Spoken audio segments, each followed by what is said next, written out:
Hello and welcome to a very, very special episode of Wdwb. My name is Harper, my co-host is Lockie. How are you, Lockie? I'm good, thanks, Harps. I'm just wrapped to be here. It's a really special day for the both of us. It's exactly 12 months since you released your first episode, so your 1 year anniversary, and it's 7 months since I joined the podcast, which is really awesome. My first episode was on the 4th of October, and you released your episode obviously on the 4th of May in 2020. So how cool is this? And I can't wait to celebrate it with you. Yeah, and the festivities are absolutely awesome to listen to. If you didn't watch it, actually, I first should preface it saying this is a live episode. We recorded all this stuff live, had it live on Facebook, which was an absolute blast to do. So if you haven't tuned in on Facebook, it's probably why you're tuning into this. We had a whole host of old guests on the show over Friday and Sunday.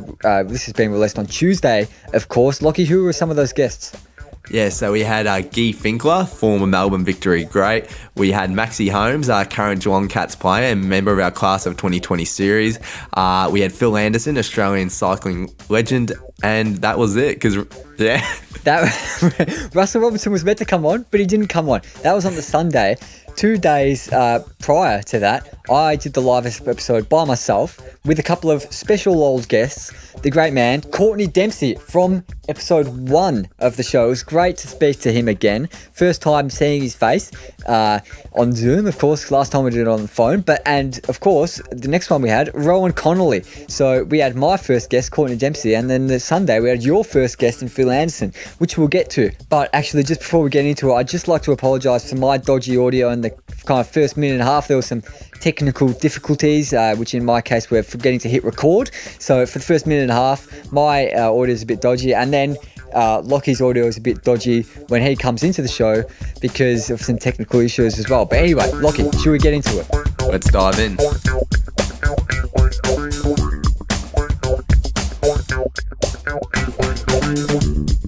Courtenay, how are you, mate?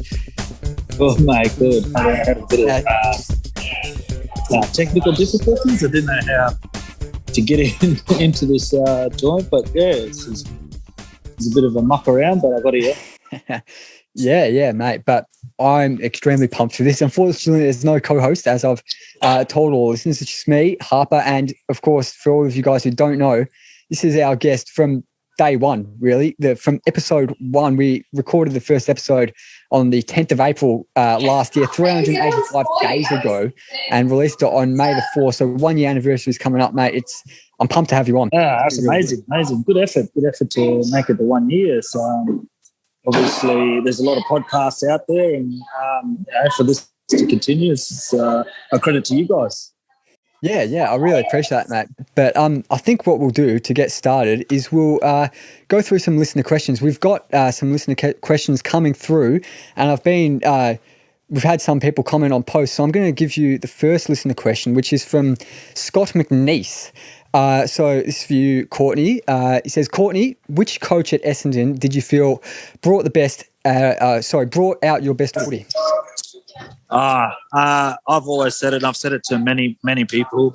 James Hird was the best coach I've ever had. Easily, he supported you not only as a footballer, but as a person, as a human being. And it showed the respect that you'd get from once you get that respect, you tend to give that respect back and play excellent footy for you. Yeah.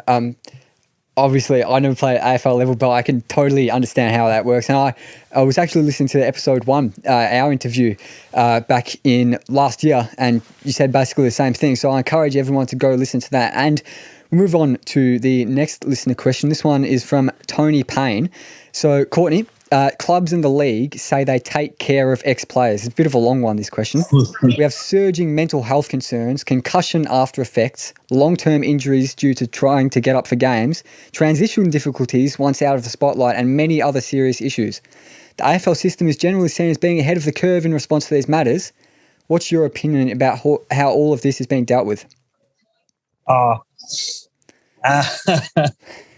I don't know how controversial this could be, because it's a hard one to choose from. But you're classed as an asset to them when you're playing, but then once you finish footy, they tend to just kick you to the curb unless you've been, I don't know, I suppose a money grabber for them. So if you've been popular at the football club, they tend to look after you a lot more, and sort of the shit kickers, I guess, just get left behind and forgotten about, and it doesn't help with certain social outlets where other people also try to take their own opinions and think that they know everything, and it tends to play on a lot of sportsmen, not only AFL stars but a lot of other professional sports stars, mental capacity. It's not right. It's not right. Not correct. Yeah. And from what I've heard, it's very similar in lots of sports, and it's something that really needs to be worked on by the kind of governing bodies, I guess, and just in society as a whole, really. But on a more positive note, I've got to say, mate, we did our last interview on the phone, but I'm loving the beard. The beard's looking really good. Thanks, mate. Thanks. I get a few likes or a few comments on the beard.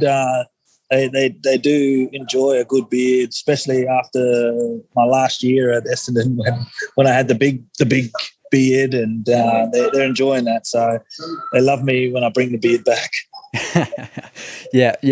Do love that. And I actually saw on social media you were at the Bombers game last week, the Anzac Day. Yes, I was.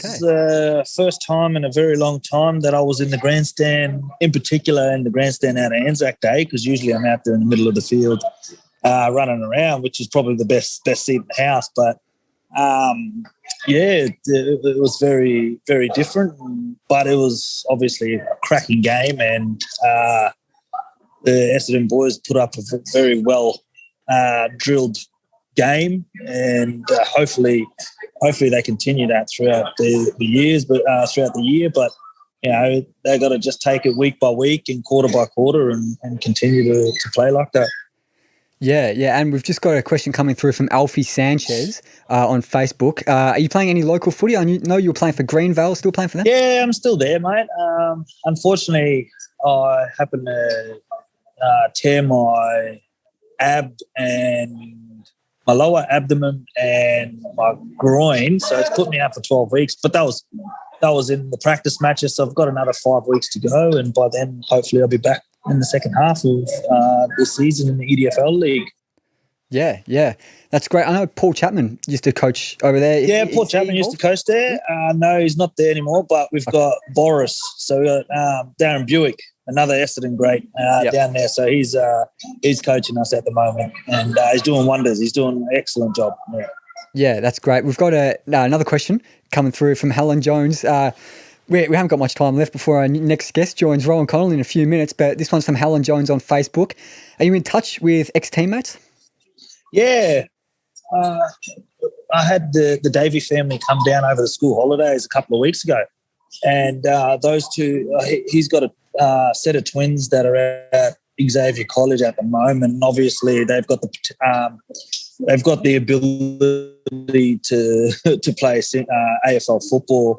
But obviously, also they've got the opportunity through father-son rule to play at Essendon. So, they tend to come down a fair bit, in particular through school holidays, and spend their time down here and watch the boys play footy down here. And I keep in close contact with them. Dustin Fletcher, me and him are really good mates. We've been really close mates since I started footy, because I've been in the back line with him, and it's been me and him in the back line the whole time. So we grew very, very close, and obviously all the other Indigenous boys such as Paddy Ryder, Leroy Jetta, those sort of boys I still stay in contact with, and try to see them every now and then. But obviously we've got our own lives now, and it's very hard to try and pick an exact time to meet up and catch up. Yeah, it's awesome you're keeping in touch with quite a few of the boys, but Rohan Connolly has entered the waiting room for the Zoom. I'm going to let him in, but not before I ask you one more question before I let you go. So, Courtenay, favourite Bomber memory before I let you go? Oh, man. That is tough. There are some good memories there's some good memories like the round 2 game over in Freo, against Freo, coming back from 30 points down. The 09 Anzac Day. It's very hard. There's some sad ones too that I really remember, like the 2012, I think it is, Sydney game at Etihad where I had the ball at the end and the stupid umpire called me for play on, but it wasn't. Surely wasn't. But and obviously the heel flick. A lot of they call it the rainbow flick, don't they? I think everyone's calling it the rainbow flick or something like that there. So there's many others, but I think the 09 Anzac Day game with 98,000, I think it was, and the way we fought back to win by a couple of points, unbelievable. Yeah. It's probably my best memory.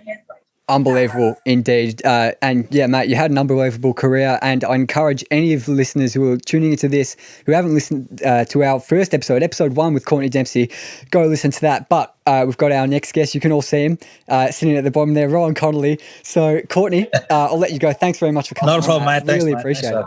Not a problem. Thanks, mate. Cheers for Thank that. you. See ya. All right, our next guest, Rohan Connolly. How are you, mate? Yeah, good, Harper. How are you? Oh, I'm going pretty well. Enjoying this live format. It's very good.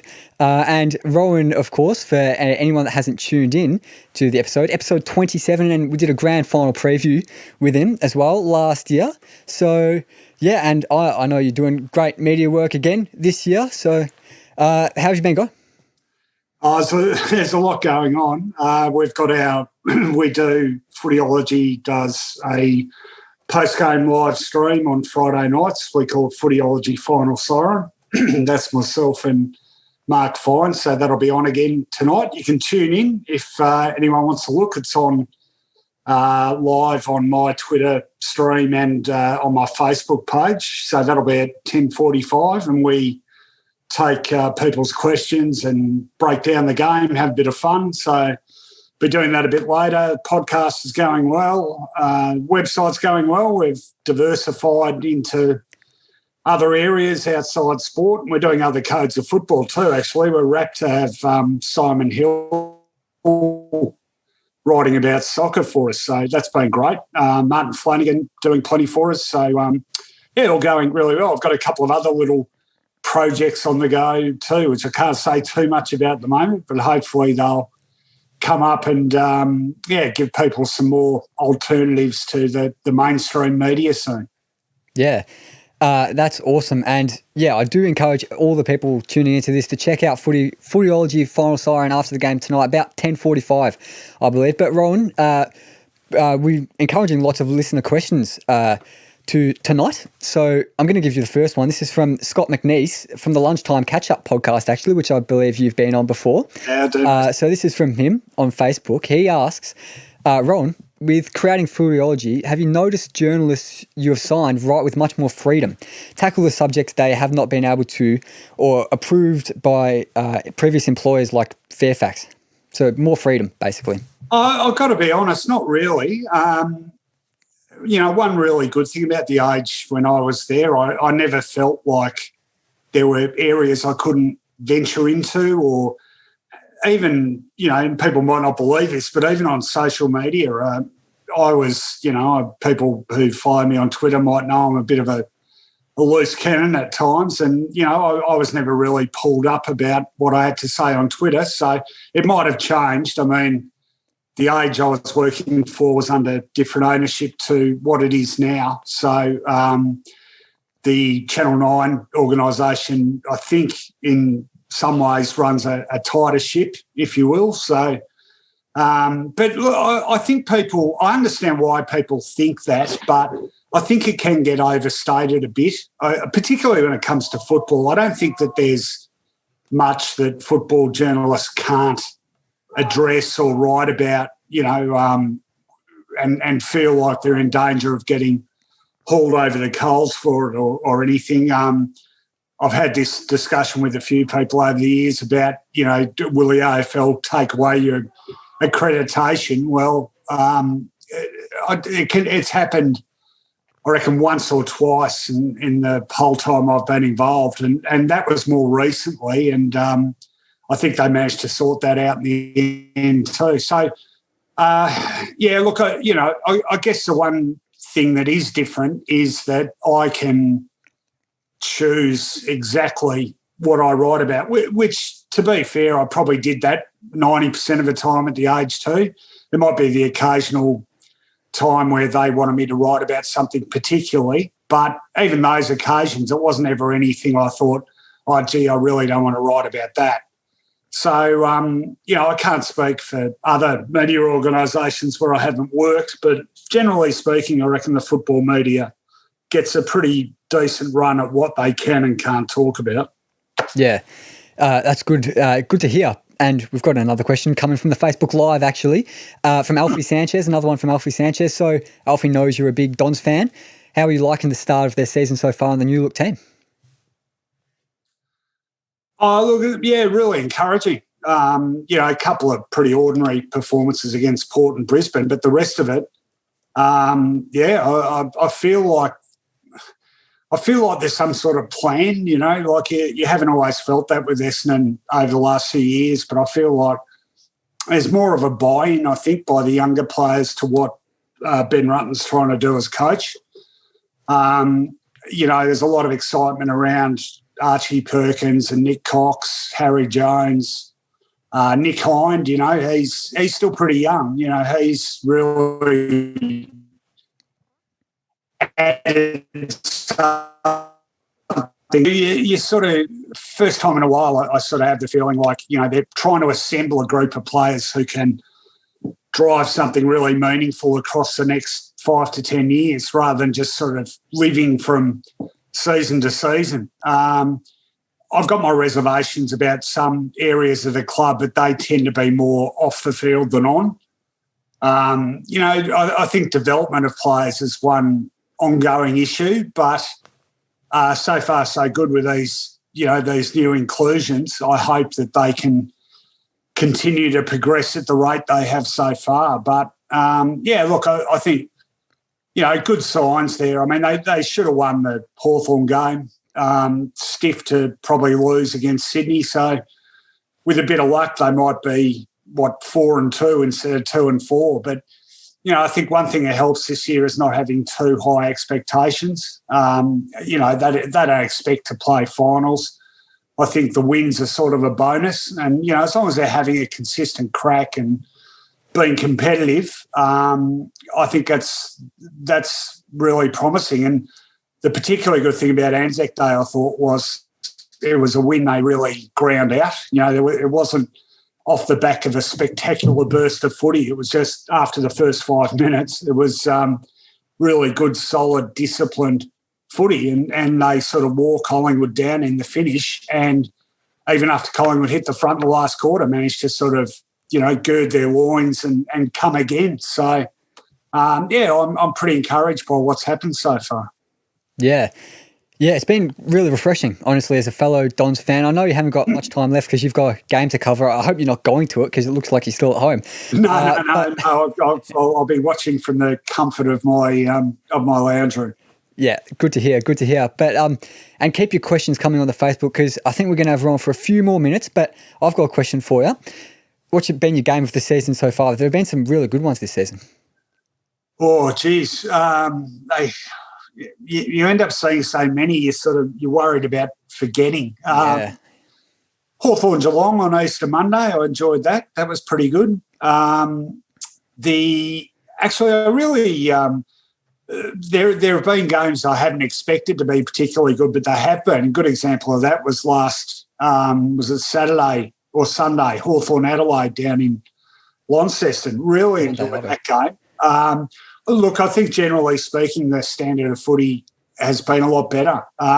It's corrected itself a bit. I knew people would go too early saying, the game's been saved and the new rules have made all the difference because, I think in the last 2 weeks, coaches have been able to sort of rein in a lot of that corridor play and keep scores lower. But, the rule changes, I think, have been really good. And, we're definitely we're seeing sides more prepared to attack and I guess not throwing all their eggs in the defensive basket because I think defence in football has gone about as far as it can go. I don't know if any side can come up with a defensive system that's going to be any better than the ones we've already seen. So where do you try to make the next improvement? Well, logically, it has to be in terms of offence. So I think sides are doing that now, and it's just great to see some more open footy and see the skills of the game more on show. I think we've,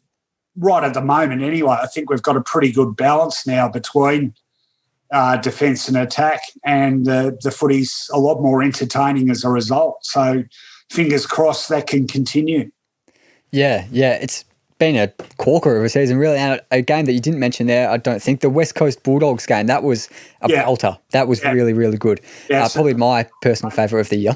I told you I'd forget. Yeah, no, that was a ripper. And, West Coast, I don't know what's happened to them on the road the last couple of times they've been here, but certainly in that game they weren't found wanting. That was a ripper. And look, I think tonight could be an absolute ripper too. I know, there's a few key players out for either side, but Richmond and the Bulldogs are the two sides I tipped pre-season to be playing off in the grand final. So, I'll be really interested to see how this goes. Tigers need a win.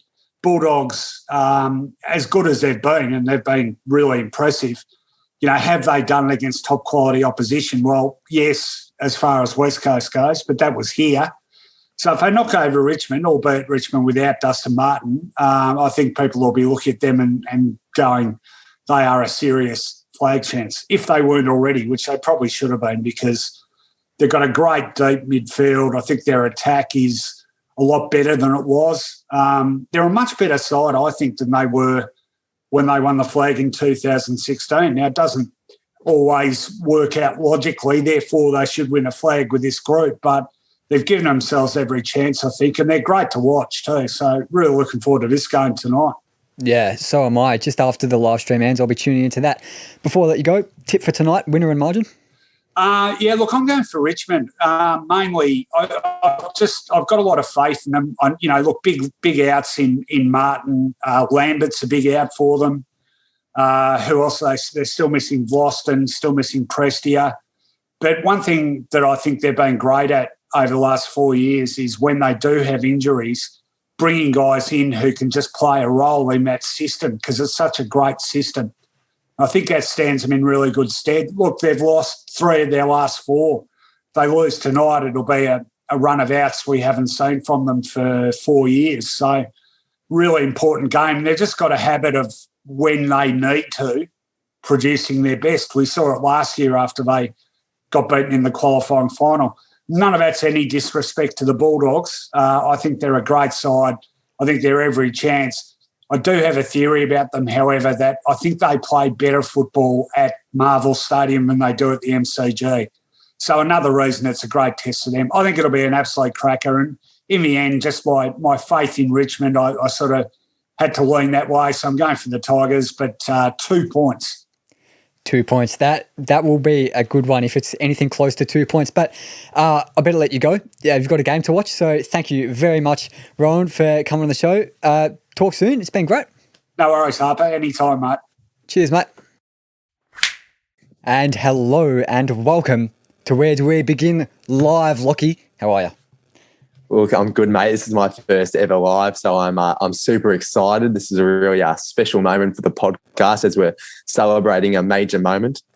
This is your 1 year anniversary, my 7 month. Which one's more important? Who knows? But it has been a hell of a ride, and I'm super excited to chat to a couple of former guests and reminisce.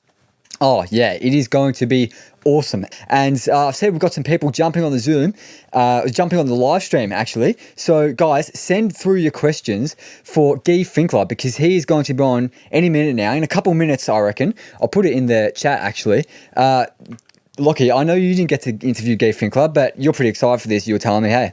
I am very excited. But to be honest, the first question of the night I've actually got for you, Harpsy boy, and it's this. Did you dress yourself in the dark? what the hell are you wearing? He's very ambitious, but I've gone for a bit of a party outfit. I've even got the sunnies I can whip out at any given moment. I'm very excited. I've got the polo bucket hat and the white shirt, looking like a bit of a mafia boss, as that's what people know me as here around Coburg. But it's very good. I like your suit as well. It's lovely.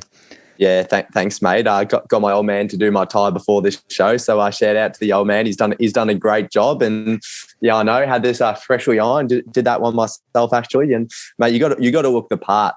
And I'd just like to say, Harps, you can take the boy out of Brunswick, but you can't take the Brunswick out of the boy. That's a get up that I've seen walking many a time down Brunswick or Fitzroy. Oh, and yeah. I'd also just like to put out, I apologise. I have been told many a time that I have a face for podcast. I have a head for radio, mainly because obviously not too blessed in that. So I'm sorry that you'll be looking at my ugly mug during this live.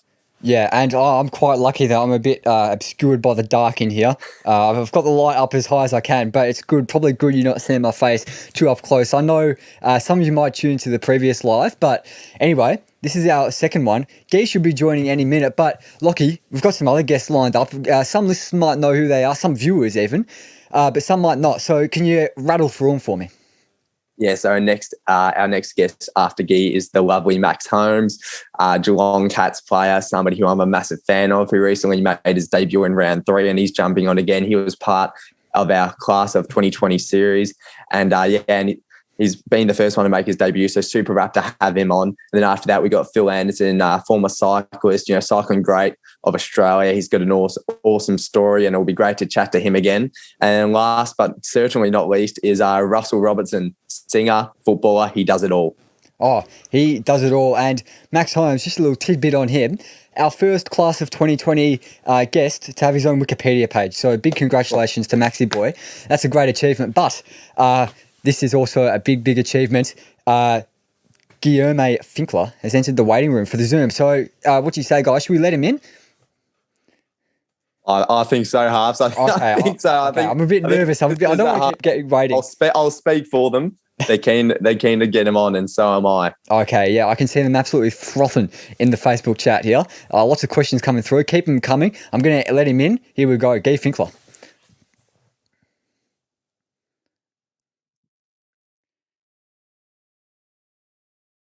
Here he is. The great man is connected to the audio, the traditional Zoom start.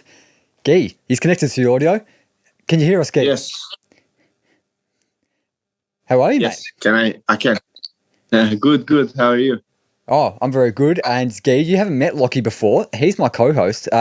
Lockie, Guy, introducing each other. It is an absolute honour. It is an absolute pleasure, and I'm super rapt to get to chat to you today, Guy. How are we? Good. It's always a pleasure to talk to you guys. Talking about football, it's always a pleasure. As I always say the same, because it's really my whole life. Yeah, how are you going today, Guy? What have you been up to? What time is it over in Brazil? It's 10 past 7 a.m. So I woke up a couple of minutes ago. Up bright and early for this one. We thank you very much for coming on. But what we're going to do, we've got a lot of listener questions for you, Guy, and keep them coming through because we're going to try to get through as many as we can.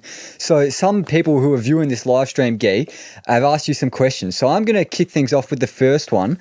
This one is from Peter Thanos, the Marvel supervillain, of course. What do you think of the current state of the A-League in comparison to when you were playing? Look, I think I always compare when I first started playing in Australia.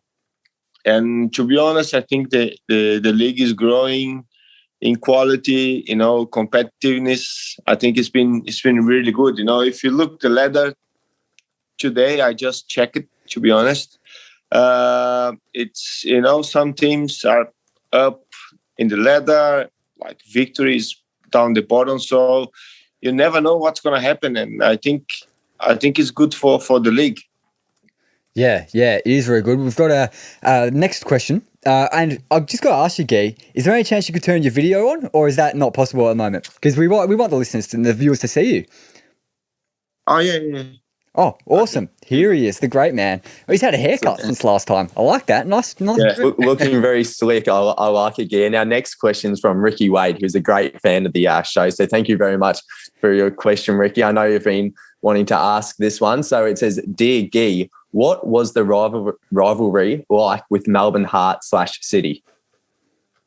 I think always play with the team in the same city. It's nice, So you sort of split the city in the middle for one day at least. So I always enjoy play those derbies, and especially when you win, And when I was there, to be honest, I think you're really successful in these days.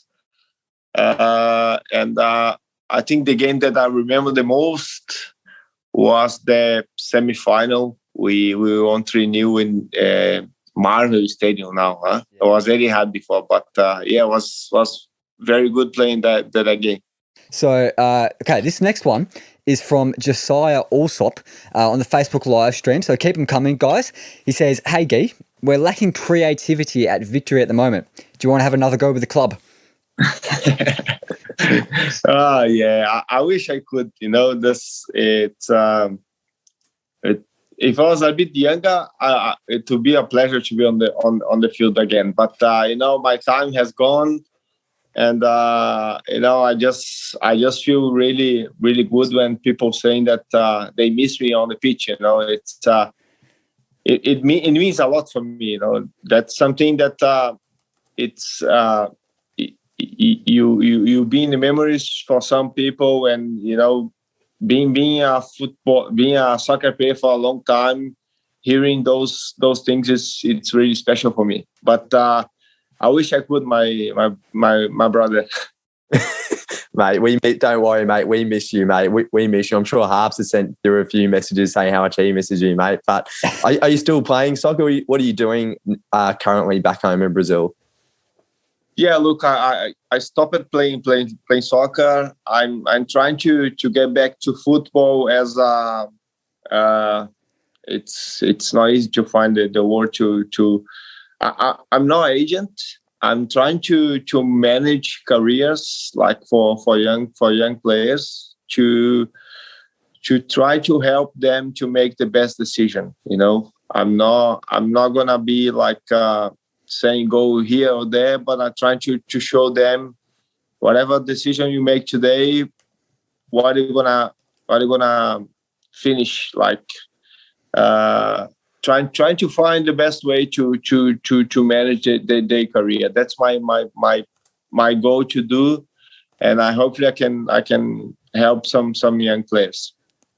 Yeah, that's awesome, Guy. We actually recently had a person that managed Australian football as our recent podcast guest, William Pickering. So 100% we're across what you're trying to do, and that's awesome. And just quickly, Guy was the guest for our 35th episode, which we're really lucky to have. And Harper, I think we've got another fan question for him. Yeah, and I strongly encourage people to check out my chat with Guy on episode 35. It was just me and him, that one, but go back into the archives and check out episode 35.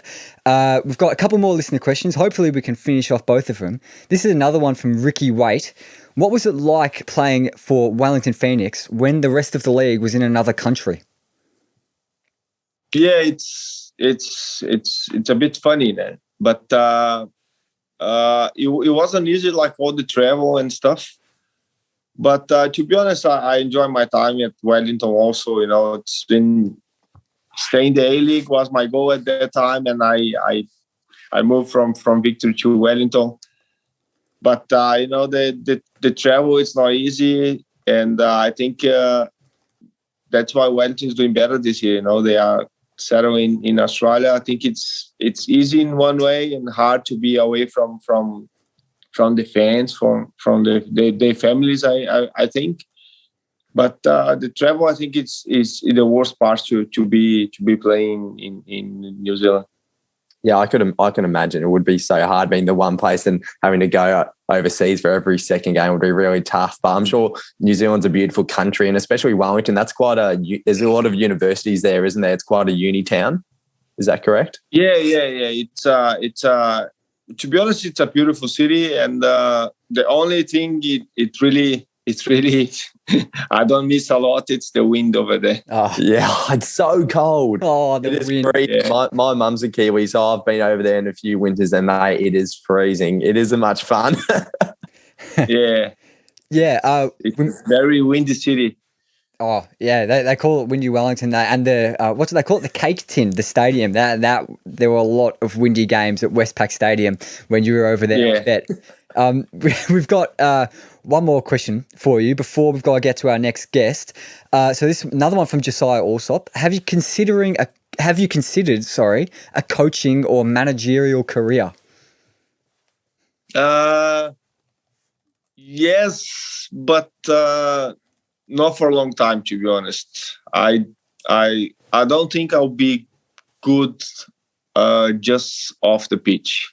I don't know. A lot of people ask me why I don't join the coaching stuff, but I don't know. I don't think I'll be good enough to be there. You know, I spend a lot of time on the field, and now I don't think I wanna be just off the field. I'll miss too much football, so that's why I decide to stay in football, but on the stands now.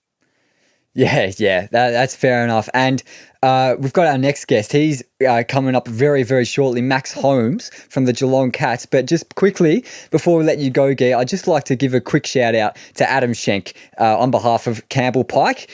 So big shout out to Adam there. Lockie wanted to give you a shout out, but was a bit too shy. But anyway, Guy, it's been great to chat to you again. I know I spoke to you only 3 or 4 weeks ago, but it was great to chat to you again. Thanks very much for coming on, man. It's been a blast. Thank you very much, and guys, whatever you need, feel free to get in contact with me. It's always a pleasure to talk about soccer, and especially Australia. Yeah, it's been short. Pleasure. It's been absolute sweet. pleasure, mate. It's been an absolute highlight having you on and getting the chance to speak to you. I know Harps was he was wrapped when he had you on, so it's awesome that I got the opportunity to have a chat with you as well. So thank you so much. Thank you, guys. Thank you, Guy.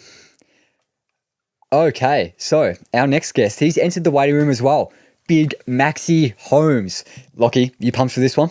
Oh, mate, I'm super excited to chat to Maxi Boy.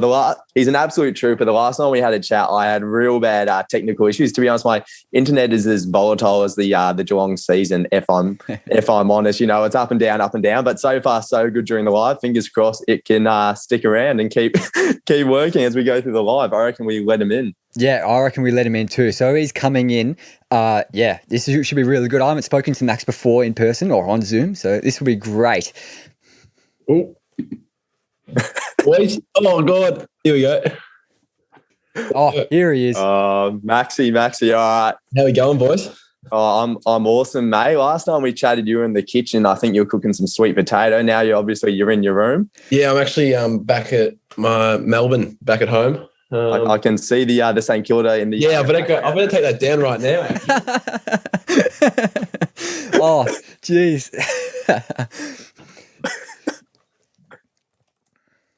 Yeah, there we go. Much better. I liked it before, mate. Nothing wrong with sharing a bit of love for St Kilda, mate. How are you? Did you go up to Sydney yesterday for the VFL? Yeah, we're up in Sydney for the VFL game. We stayed for the AFL game. It was a very long day out up in Sydney. It was hot, but yeah, got the win in the Resies, which was good. But unfortunate loss for the ones.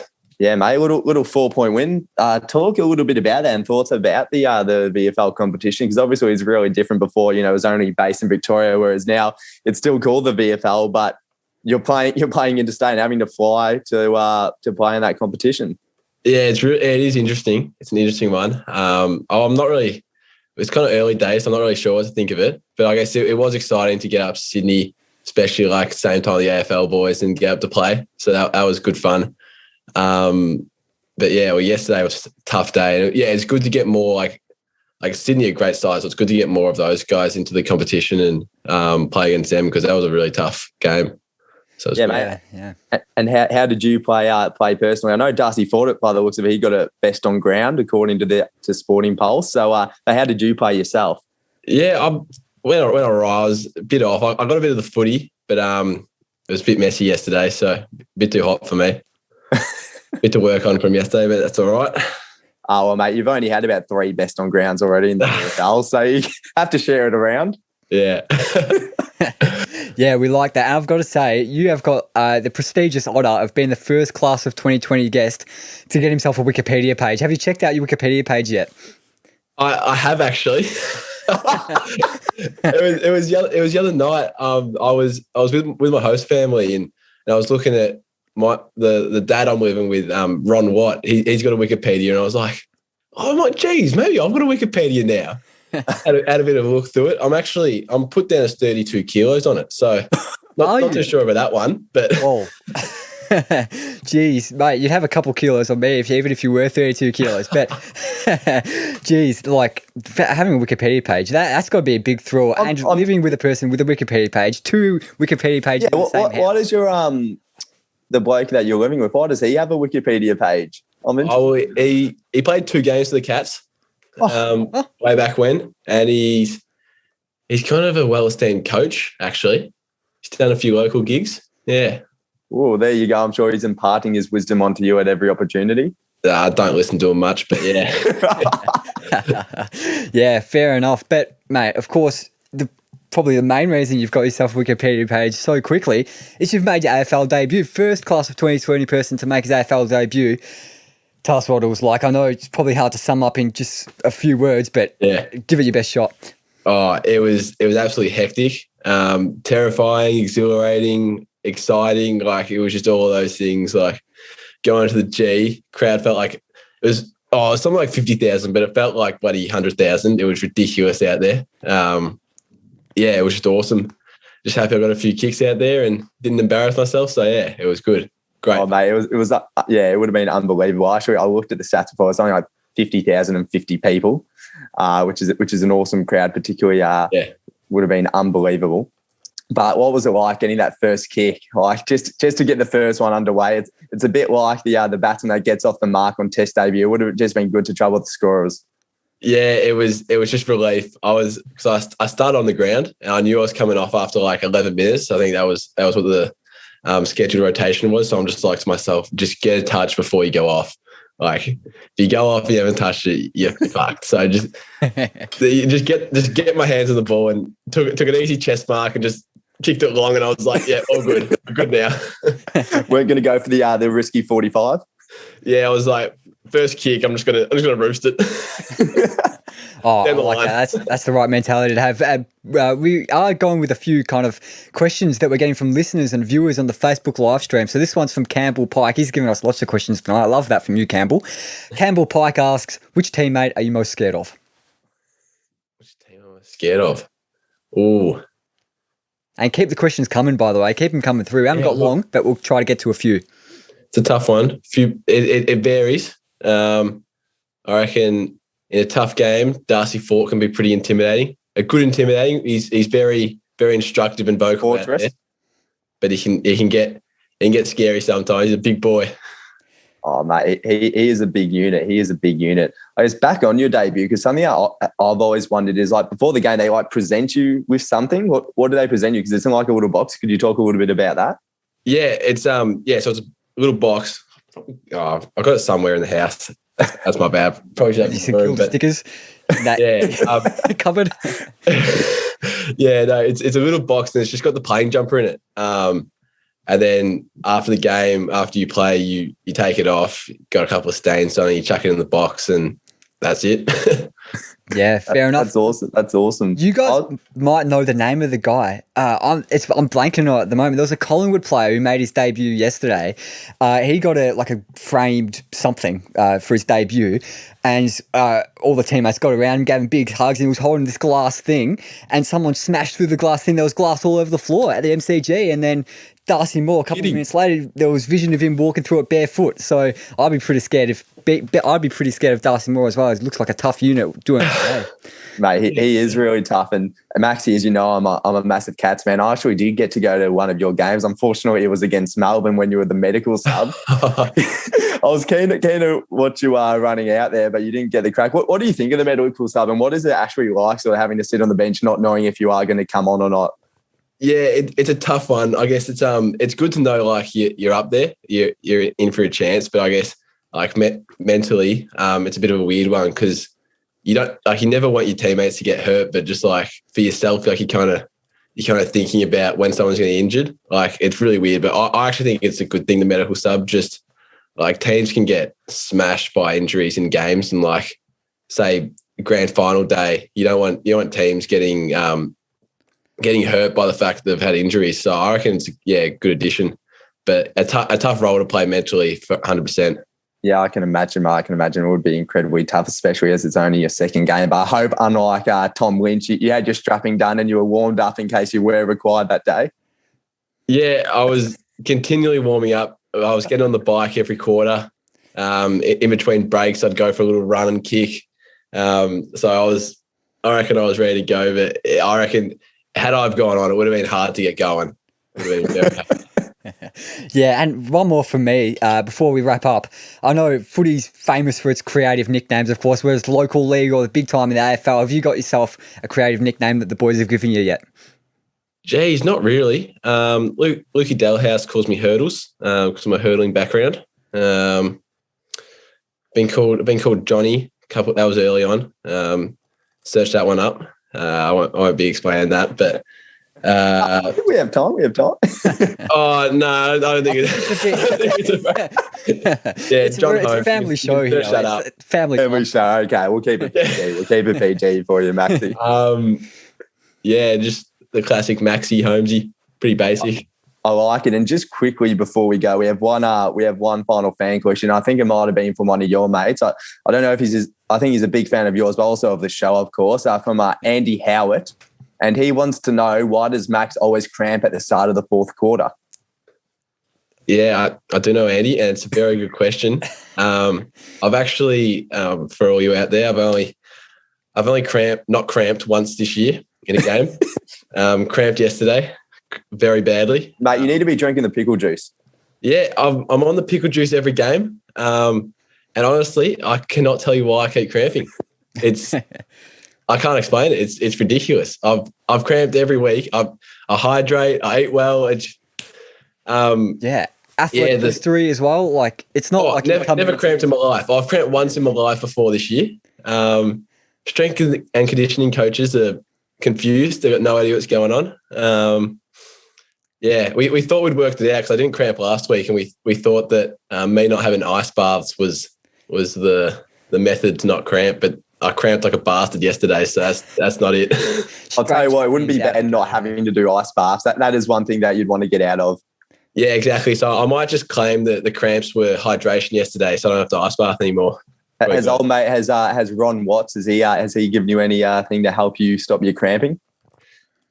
Yeah, he has. I don't think I could take it on board. He was telling me how cramping's it's connected to your emotions. So you get upset, you start cramping. That's what he said. So I don't know how I believe that one, but well, Maxie, you've been great fun. We've got to get to our next guest. There's a big generational gap between yourself and Phil Anderson. Not sure if you've heard of him, legendary cyclist. So we've got to let Phil Anderson into the show. Thank you very much for coming on. It was good to talk to you. The Zoomosphere for the first time. Thanks very much for coming on, Matt. Yeah, thanks for having me. Been a pleasure. Absolute pleasure having you on, Maxie, mate. And look after that cramping. Cheers, boys. Cheers, Matt. Beautiful. All right, I think it's time to let the great man Phil Anderson into the Zoom meeting. So here we go. This is bloody rampant. It's fast paced, isn't it? This live, but here we go. Phil Anderson's joining. Stick around, guys. This one's going to be really good too. Here we go. Phil's connecting to the audio. He might actually be away from his screen because he was in the waiting room for about 15 minutes before he was due to come on. He was very keen to hop onto the show. I might shoot him a message. He wanted to steal Maxie's airtime. Yeah, he did. And he's a Cats fan as well, so maybe he even knows Maxie Holmes. Let me shoot the great man Phil Anderson a message. Or is he in? It doesn't say he's connected to the audio anymore. Phil, are you here? Are you with us? I'm not sure he is. Oh, just quickly, I've got a listener question from my mum. She just sent me a text that's come up on the phone. Why you're in a suit? And it's because it's a celebration. Thanks, Andrea. It's a great time to be alive, celebrating our 1 year. And here we are. Phil's here. Phil's here. Hey, mate. How's it going, boys? Phil, how are you? Good. We can't see you, but good to hear your voice, your lovely voice. Okay, hang on. I'll see if I can put on the start video. Wait, Here we go. There we go. There we go. And Phil's looking very sweaty after his big bike ride. Of course, Phil was on episode 21. So, Phil, tell us about your bike ride today. How was that? Good. Yeah. I rode from Cairns up to up in the Daintree there, Cape Tribulation. So yeah, I'm sitting here in the middle of a rainforest actually. So pretty cool. Mate, sounds awesome, and I think it's only fitting that we got Harper did a live stream on Friday, and he got the first guest that he ever did, Courtenay Dempsey, and Phil was actually the first guest I've had the pleasure of chatting to. So it's absolutely awesome that you could come on, mate. It means a lot. Yeah, well, congratulations, guys. I mean, 12 months is it's been a testing, challenging year for everybody. So I'll just go outside here. A bit of audio. No worries. Yeah. Now I'm really in the jungle here. I don't know what's going to come and bite me from behind. It could be a bloody North Queensland jungle. Jeez. Anaconda. Yes, but you can hear all the animals out in the bush here. But it's been a great ride today, and a little bit of paradise. I've been up here for a holiday once before, but a beautiful part of the world. So what are you doing up in Cairns, Phil? Well, every year I do a charity ride for the Smiling for Smitty charity. So that's raising money for cancer research. So melanoma specifically. So and that's through the Mater in Brizzy. So, but so we ride, and we get generous supporters to pitch in a bit of money, and I think we've already got close to 400,000 that we've raised so far this year. So it's a good cause, and there's like 50 of us riding. So a big number of riders, and we're getting well looked after, and we got just a 5-day tour. So we got tomorrow we ride back to Port Douglas tomorrow, but have a couple of hills on the way, and through the cane fields, and then we go up days 3 and 4. We go up to the Atherton Tableland. So I've never been up there before, so I'm looking forward to that. Mate, that's an unbelievable effort, and that's a lot of money raised. How long is the challenge actually for, and how far do you actually go? So you said starting in Brisbane. Where do you finish? I don't know. We started in Cairns today, so today was like 150 k's, and then tomorrow. That's just a warm up for you. Yeah. And then tomorrow's like 100 k's, and it's like 100, 120 k's a day sort of thing. So not huge distances, but we've got to deal with the heat and everything else up here. Crocodiles. Yeah. Of course, the famous crocodiles in the far North Queensland cycling path. Yeah. But we saw a photo on your social media, or maybe it was Drew Ginn's social media. You and Drew Ginn were together. He was an old guest of ours as well. So how's he going in the bike riding? Is he going well? He's a very fit guy. He's a beast. Yeah. I think he's actually a better cyclist than rower. but no, I mean he's obviously very strong, and we've done a couple of events together. He's a real team player, and we're meant to be riding from Geelong to Warrnambool on gravel roads on Saturday, actually, down in Victoria. So it's going to be 250 k's on gravel, or 260 kilometres. So it's going to be another big day out. So the intention is to use this event as preparation for that physical preparation. I mean, there's a important event for the the fundraising angle of it, but for me it's good to use as physical preparation for the event on Saturday. Yeah, mate, that sounds like an outstanding event and very challenging, and I'm sure you and Drew will talk about being fellow Where Do We Begin alumni, which is something I'm sure that both of you hold in great regard. Yeah, no, I mean what he's done, not just in rowing, but and he's involved with a lot of charities and fundraising as well. But also he's been a great cyclist too. I think he got third in the Australian Time Trial Championships a few years back, and of course I think he got like a 24-hour record on the track, I think, out at Brunswick. Yeah, the velodrome. He spoke about that with us, raising money for charity as well. few years ago, yeah. So, no, he's a great bloke, and it's going to be good to spend a few hours with him on Saturday, as long as he doesn't just ride off and leave us all. Yeah, of course. I hope there's not too much aggression going on between the two of you as to who's the better Where Do We Begin podcast guest. But we've actually got a few listener questions coming through on the Facebook live stream.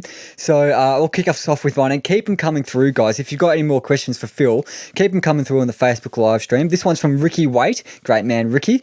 He asks, have you ever tried off-road cycling?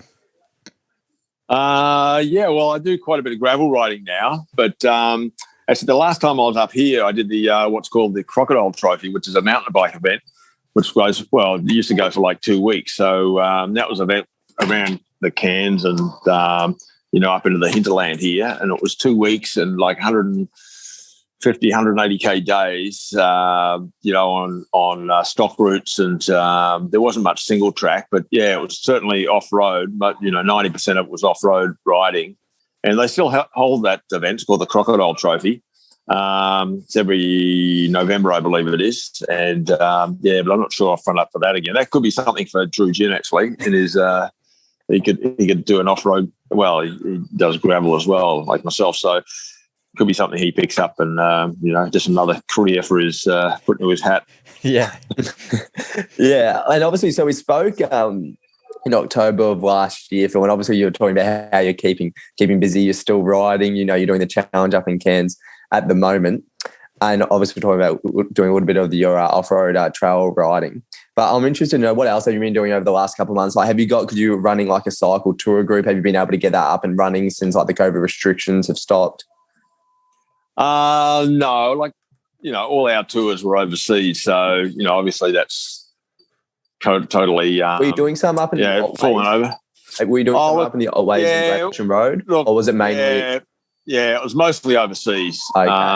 It was mostly overseas. I mean, you look at my website, and we do have a tours on offer through the Otways, which we do from time to time, because it's a beautiful part of the world, and especially now there aren't too many tourists about, and we offer gravel rides, some pretty hidden spots up in the hills around near where I live. I just love getting off the road, firstly because you're away from the cars, but, it's just so adventuresome going up into the hills and quite trails up through rainforests. It's kind of like where I live in, that part of Victoria. It's just gorgeous back there. Yeah, no, in March I actually managed to get up there. I stayed at Apollo Bay, so I managed to get up through the Otways, and it's absolutely beautiful up there. Like, it's so green and it's awesome. Then you got the Great Ocean Road is unbelievable. Any listeners that hasn't ventured up that part, I'm sure a lot of us have. I'm sure a lot of our listeners are based in Victoria like us, but it's absolutely it's unbelievable up there. It's so beautiful.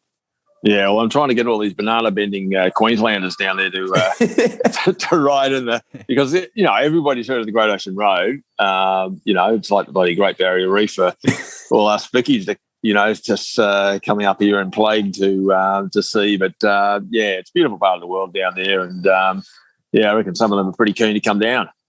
Yeah, beautiful. And I was actually wondering, what do you reckon the most beautiful race you've ridden has been? Like of course, Tour de France got some famously amazing surroundings, and like we mentioned, the Great Ocean Road is pretty amazing. But what's been your personal favourite of your long cycling career?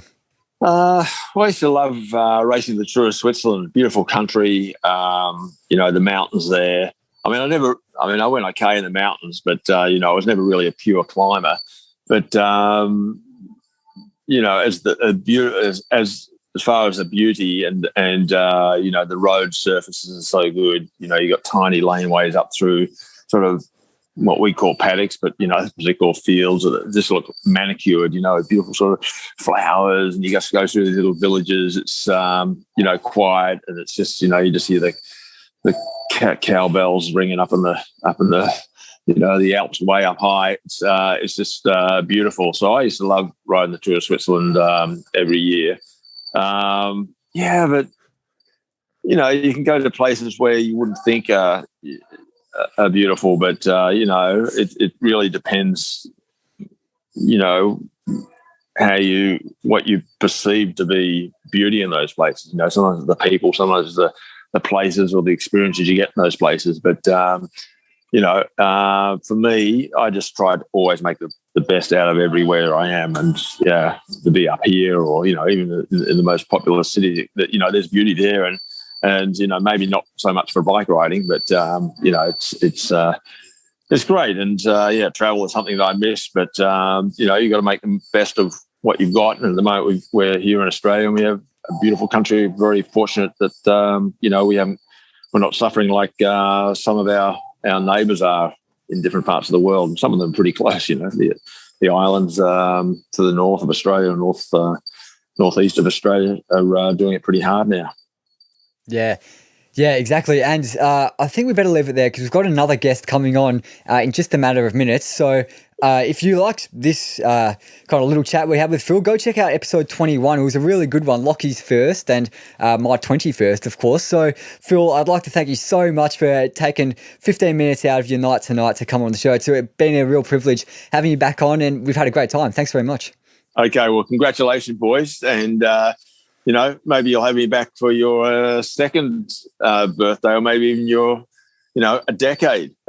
So you got to future proof these things. You got to think big. You got to think big. I love the optimism, Phil. And you know what they say? They say you never forget your first. So I'll definitely never forget my first podcast guest. Thanks so much for jumping on, mate. It's always a pleasure to have a chat. Okay, boys. Good luck for the rest of the evening. And I hope you hope you have a drink later. Thank you. We've got lager here. Got a cheeky, yeah. We've got get-ups here as well. We love it. No worries. Okay, I'm glad we could hook up tonight. Thank you very much. See you, mate. Phil, good luck tomorrow, mate. Thanks, mate. I'll need it. See ya. How good was that, chatting to cycling legend Phil? Such a good bloke. Oh, yeah, cracking bloke. We'll leave the Facebook live stream there. Thank you very much for tuning into the Facebook live stream, guys. It's been an hour, 20 minutes. If any of you have been on through that whole 80 minutes worth of time, thank you very much for giving up that time for us two bloody amateurs. Anyway, see you next time on the next Where Do We Begin Live. It's been a blast, guys. Wrapped with that episode. It was so much fun doing that live, and I'd just love to thank all our guests for jumping on. It was absolutely awesome that they could give their time again to us, which was super generous. Yeah, and I hope in post-production I've edited out all the crap, because there was a lot of crap going on, so hopefully it's a bit of a condensed version of the live episode. I hope you enjoyed it.